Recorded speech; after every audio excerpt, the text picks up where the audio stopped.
Miss Piggy is not the head of the UN.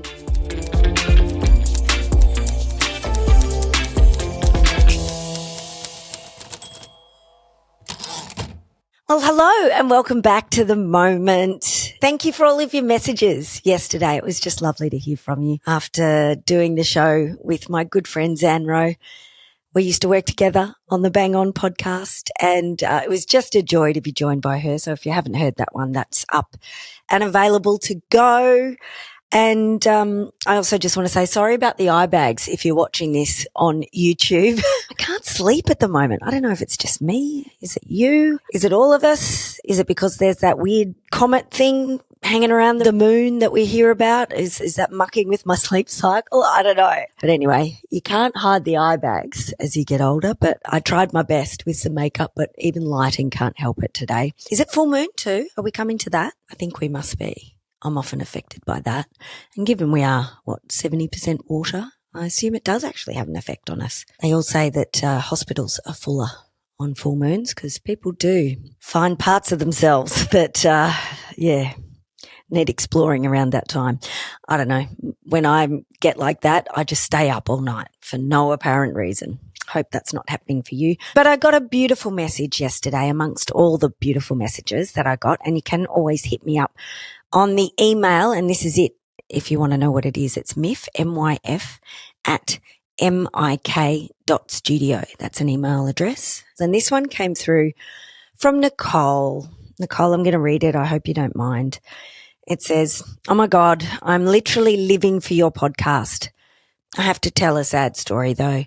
Your first episode popped into my feed the day after my 11-year-old dog passed away. I found it really hard to lose him and have been promising myself to get out and walk every day you release a new episode. Oh, I miss walking with my pup every day, but having the moment in my ears is filling a space in my heart. Oh, Nicole, you're going to make me cry. I was a huge Bang On fan, and while the world is a bit lopsided, this podcast makes it feel a little better." Oh, Nicole, I'm so sorry you've been through that. It's the hardest thing. It's like losing a best friend, isn't it? And it's hard to find the motivation. And I'm just so relieved and glad that I can provide you a bit of motivation to get up and about, because we all know getting out in nature does do us wonders. Going for a walk can do your mental health wonders. It's really sometimes as simple as that, putting yourself in a different spot. But I know it must feel hard without your little friend. And added to that, like this, for a lot of us at a certain stage of life, things are getting a bit rough anyway. Going through things like perimenopause and having aging parents, and some people who have kids have got kids in teenage years, and that's difficult in itself. It's a really rough time. So hopefully with The Moment, the intention was to give you some light relief, but, some smart light relief at a time when often the world just seems so chaotic and strange. So there. If that's what I can do for you, Nicole, I'm happy. And for anyone else who's listening, thank you for this email, because it lets me know I'm on the right track. And it was very exciting, because I don't think that anyone's ever put my name next to the idea of a fitness regime. So I'm very happy about that.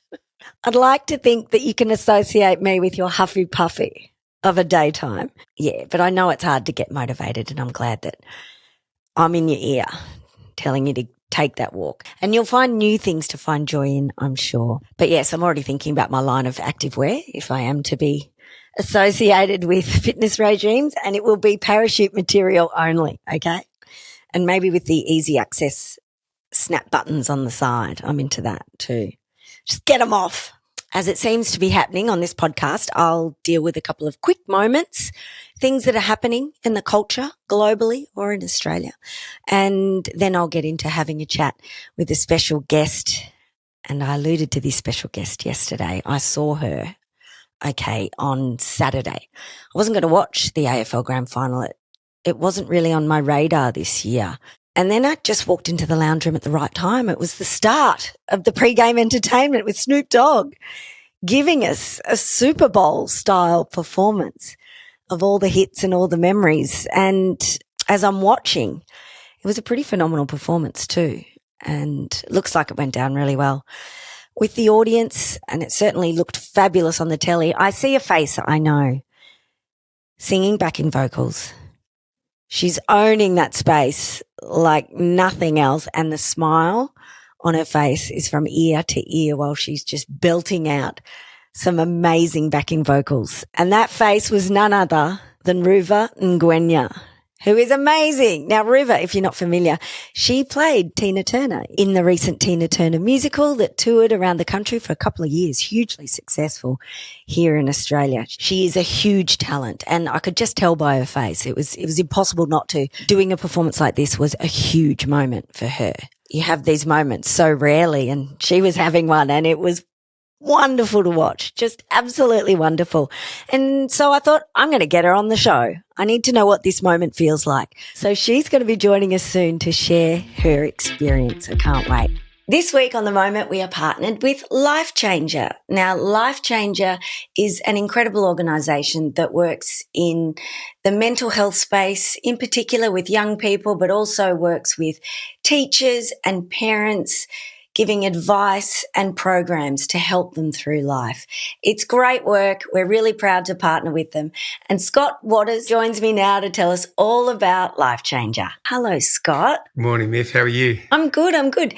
Can you tell me what the dream is behind LifeChanger? Well, I've always been a huge believer in the power of young people. I'm also a dad with 3 teenage boys, and I know there's lots of different challenges, and our programs build their social, emotional and resilient skills. And I'm a huge believer that every young person has the capacity to find their way through if we give them a little bit of support, some tools to use along the way. And we're a better society when we have young people thriving. Thank you so much, Scott, for taking a moment with me to explain all about LifeChanger. Now, if you'd like to partner up with me here on The Moment, then we are open to any kind of conversation.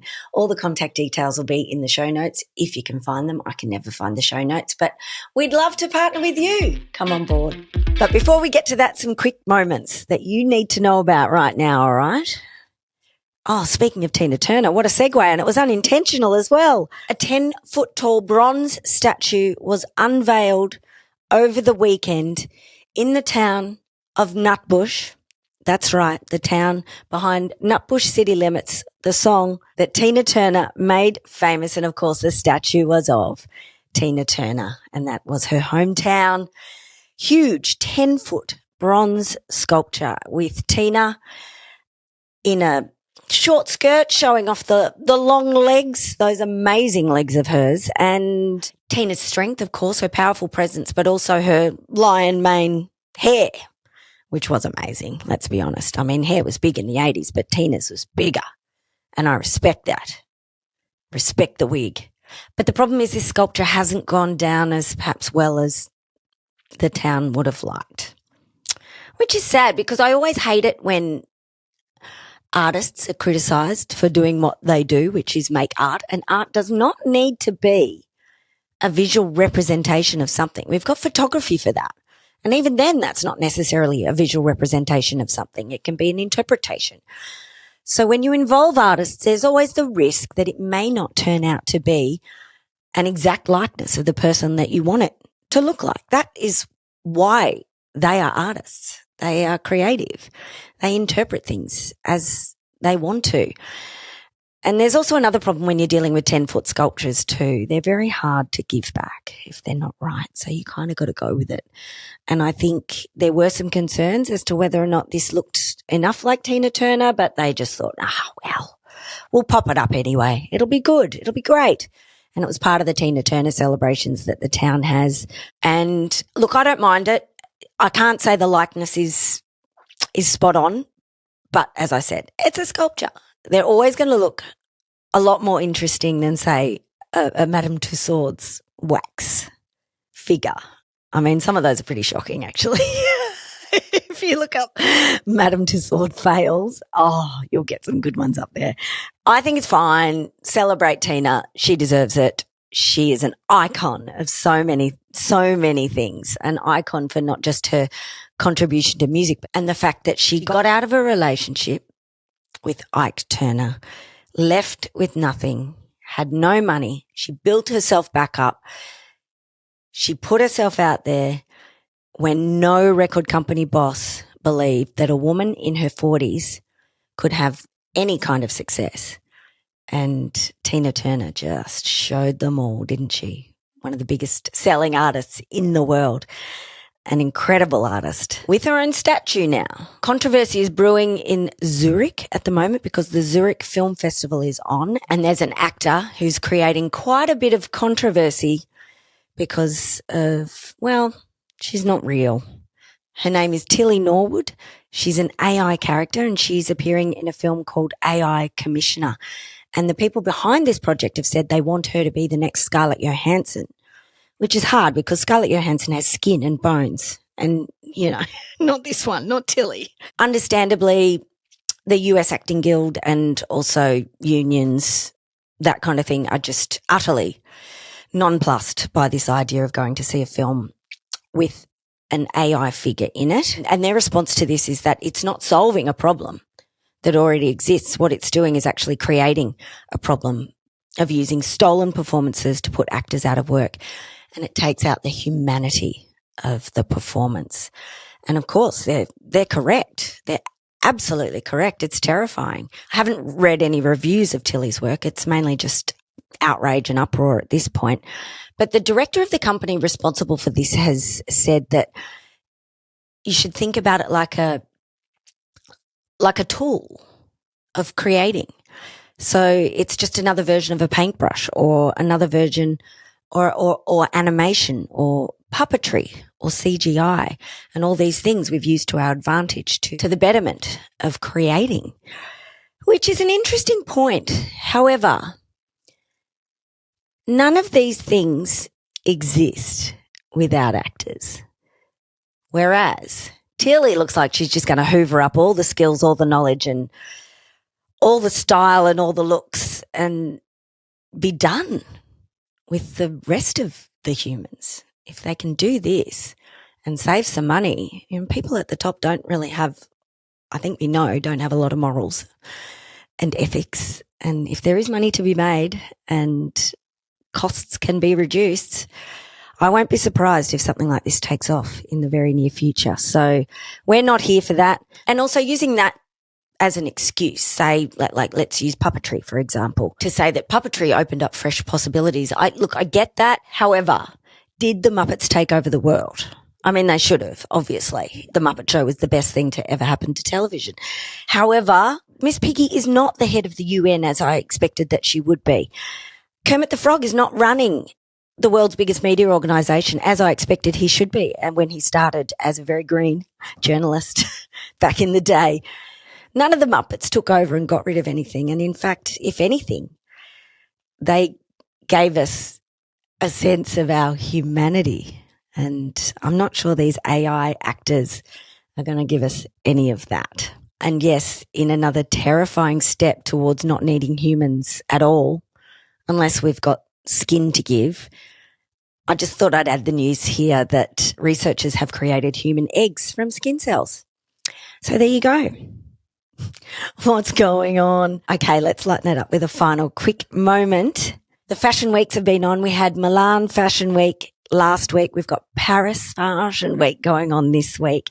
And in Paris, you may have seen the imagery of this already. Australia's own Mary Fowler walked the catwalk with L'Oreal.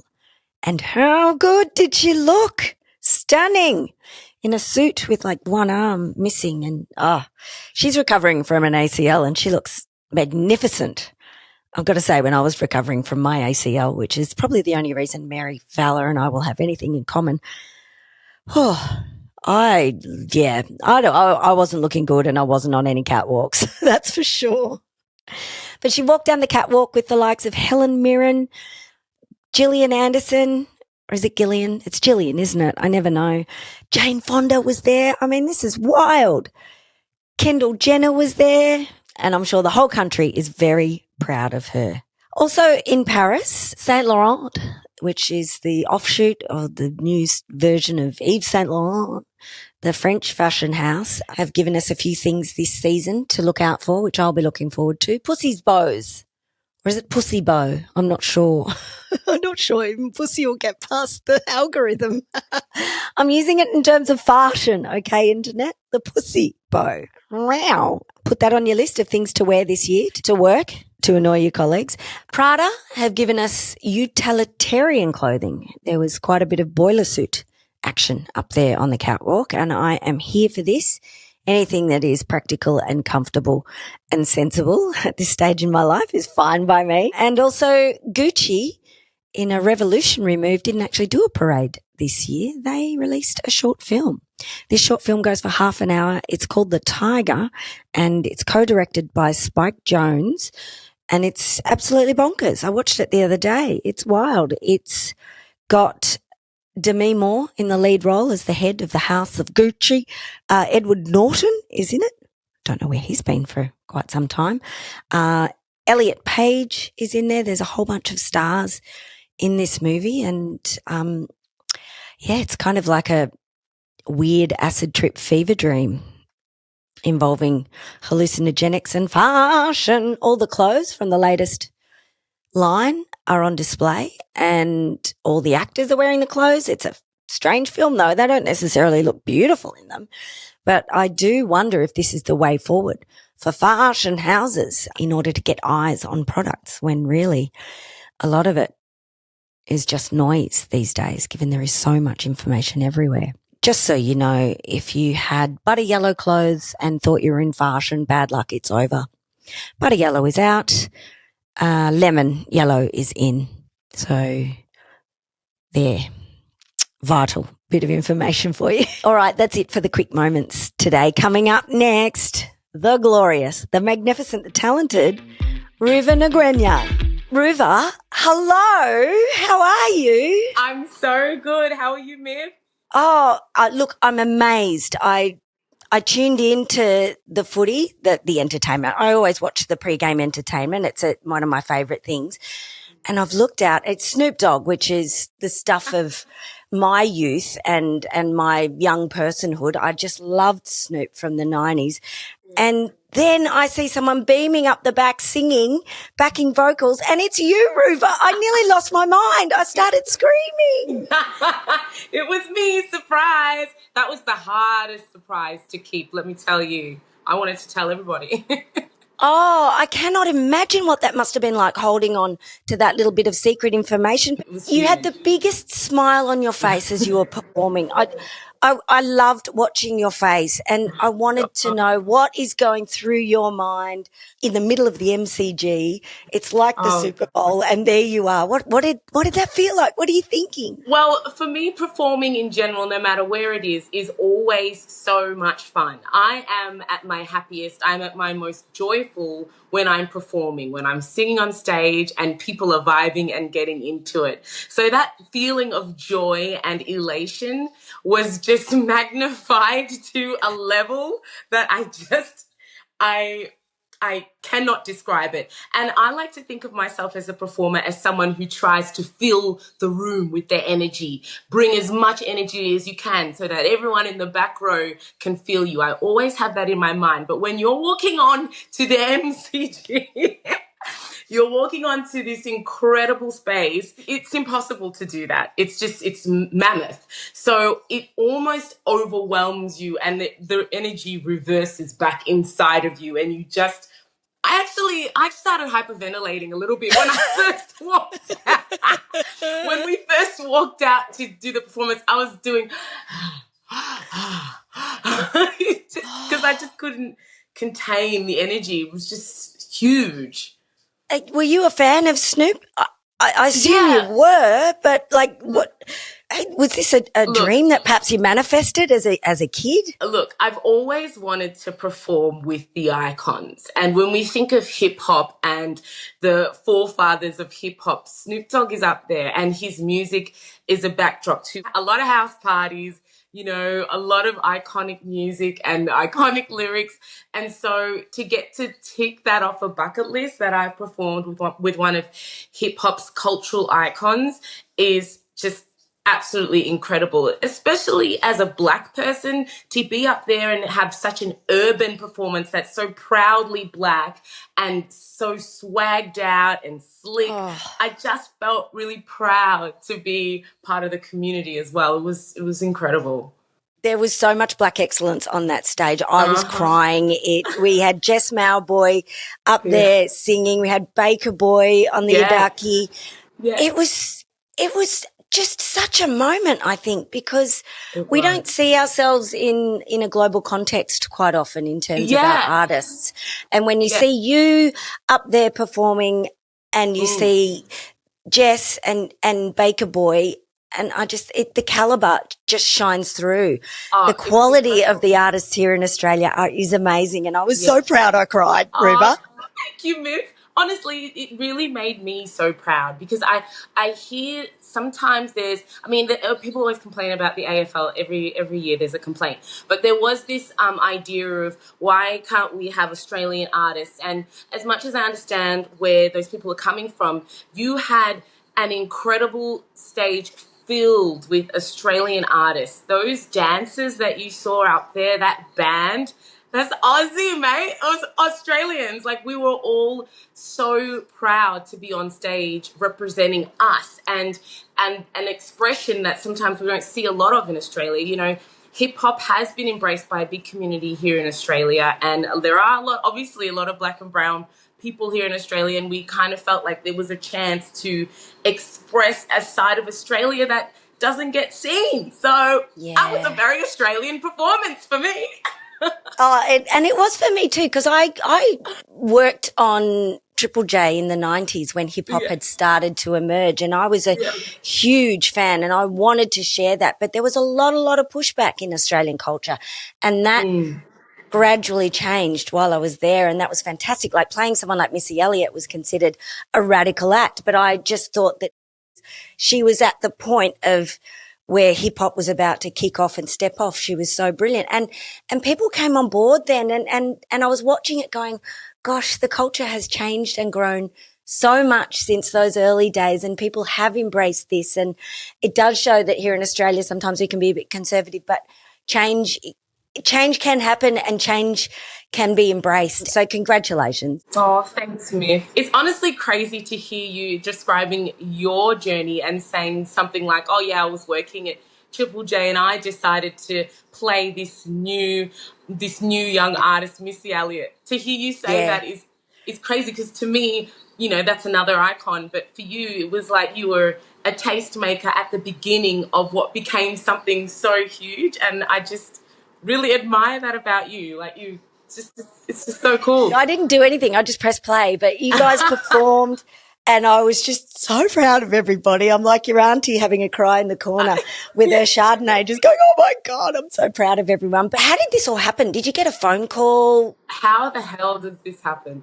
So Yvette Lee, who's the choreographer and she is the creative director of all of this AFL performances, she gave me a buzz and said, hey, do you want to perform at the grand final? We've got an incredible artist. And at this point, he hadn't really been announced officially, so it was still all under wraps. And she said, he's an incredible artist, starts with S, ends with G. And I was like, yes, sign me up. And I felt very, very lucky that I got that phone call and I picked up. And I sent in a tape of me singing Gin and Juice to their American creative team, and they loved it. And they were like, yep, tick, on board. And that was it. And I just thought, wow, I just booked one of the biggest gigs of the year. I was thinking about that. You have performed for obviously 100,000 people doing the Tina Turner musical. Yeah. So those numbers you've performed for, however, you've never probably done that amount of people in the one sitting. What does that feel like, 100,000 people? It's crazy. I will say in New South Wales, I did perform at the NRL Grand Final. So I have performed in a stadium-esque kind of experience, and we did a Tina Turner show for their Grand Final. Yeah. Oh, you did, but see, I don't follow I'm so sorry. That was remiss of me. I should have remembered. No. Oh my gosh, please. That performance was epic. But I have to say that there's something about the MCG that is different. It was not the same. It was not the same. When I performed in Sydney, it felt like everybody was kind of like around me and it was huge and it was incredible. But when I walked out to the MCG, I felt like I was like in a bowl almost, like a fish bowl, and people were just completely engulfing me. It was a different experience, and that venue, there's something about that venue that's so powerful that it was not the same. It was not the same. How do you come down from something like that? What does a girl do to get the body levels back to normal? What do you do when you've just sang with Snoop Dogg in front of 100,000 people? I was running around. It's not really called backstage, is it, when you're at a stadium? I was running around doing like pacing myself. I kept screaming. I actually lost my voice because after the performance, I was just constantly screaming and cheering. I got my picture with Snoop Dogg. What do? I'm on cloud 9. And actually, I was shaking and sweating quite a bit. My adrenaline was running extremely high. I don't know how artists do that every day, because it felt like I'd run a marathon and I'd been in this massive fight or flight feeling for the past 18, 20 minutes. So my body just felt on 10, but I actually stuck around and watched the grand finals. So that was also cool. And that had me sitting in my chair like, I can't believe I just did that. I can't believe I just did that. And I had a few people say, oh, yeah, you were performing with Snoop Dogg. You were great. Like, yeah, and I thought, wow, that was a bucket list moment. I'm so pleased for you, Ruva. That was, it was a moment for me just watching. I was in awe of you all, and it was wild. Thanks, Myf. Now that you've come down, we can get excited about the fact that you're on Spicks and Specks with me in November. Yes, that was so much fun. Yeah, not as exciting as Snoop Dogg, I'll give you that, but no, you can't really compete with that. Yeah, true. But you've got a gig in November, Sunday the 2nd of November, if people are in Melbourne and want to hear Ruva and your amazing pipes. It's an AC/DC gig. You're doing Back in Black, which is wild. It's actually crazy. And that gig has come out of Spicks and Specks because we did Nutbush for one of the episodes on Spicks and Specks, and then the band that we had were like, oh no, we got to do this again. We got to play together again. And so we decided let's celebrate the 45-year anniversary of that iconic album, and let's put on a show. So it's going to be phenomenal. I'm so excited. I've got like the best of the best rock boys here in Melbourne playing behind me, and I've got some amazing guests. I've got Envy coming out. So we're gonna have a great show, and I'm really excited to tackle this music because, it's so quintessential Australian, the culture around the sound, the music, but there's so much soul in it, and I can see my voice inside this music, and I feel like it's an interpretation that maybe people will not be used to or haven't seen yet. So I highly recommend come and hear some AC/DC from me. Well, one of the best voices in the country. I think it's going to be incredible. Hopefully you'll get to tour it around as well, but I'll definitely be there. I'll see you there, Ruva. Oh, see you there. And congratulations again. You're an icon. I loved it. I loved it. Thank you. Hearing that from you means a lot. I'm very, very humbled. Thank you. And I feel so lucky. What an incredible year it's been. And I'm just very, very grateful because this community is very supportive and really acknowledged the work that everyone's been doing and I've been doing, and I'm just grateful. So thank you. And you also work really hard and you're really talented, so take that as well. All right, lots of love. And, we'll see you when you play the Super Bowl next, all right? See you. See you, Ruva. Bye. Bye, Myf. Bye. Amazing. And big thank you to Ruva for sharing with us that life moment. I mean, what a life moment. Whew, she's certainly living her best life, that's for sure. Time to go. I'll be back tomorrow with another episode of The Moment. And on the show tomorrow, I think we'll do a few more quick moments and catch up with a good friend of mine, design and architecture buff / nerd, Tim Rosso. He's got a book that celebrates some icons of Australian design. It is incredible. Some items in there that you wouldn't expect would make it into a design book too. So it's quite fascinating. And he's also got a new podcast with Kevin McLeod. And Kevin, of course, is from Grand Designs, the fella behind Grand Designs. They've been traveling around and just having beautiful discussions about design, about the impact of popular culture on our childhood and how much that takes us into our adult life in terms of what we love. It's a really interesting podcast. It's called Tim and Kev's Big Adventure. I love that title. I'm going to catch up with Tim tomorrow. So I would love for you to join me. And in the meantime, if you've got any sleep tips, I mean, last night I had a bath, right?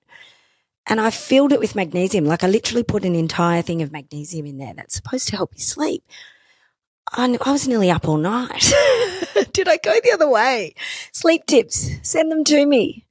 And I don't want to just hear don't scroll, because after 4 hours of lying awake, it's impossible not to scroll because your mind is just racing. But anything else would be good. Anything that you found useful, let me know. Sorry, you're now my Google doctor. See you tomorrow.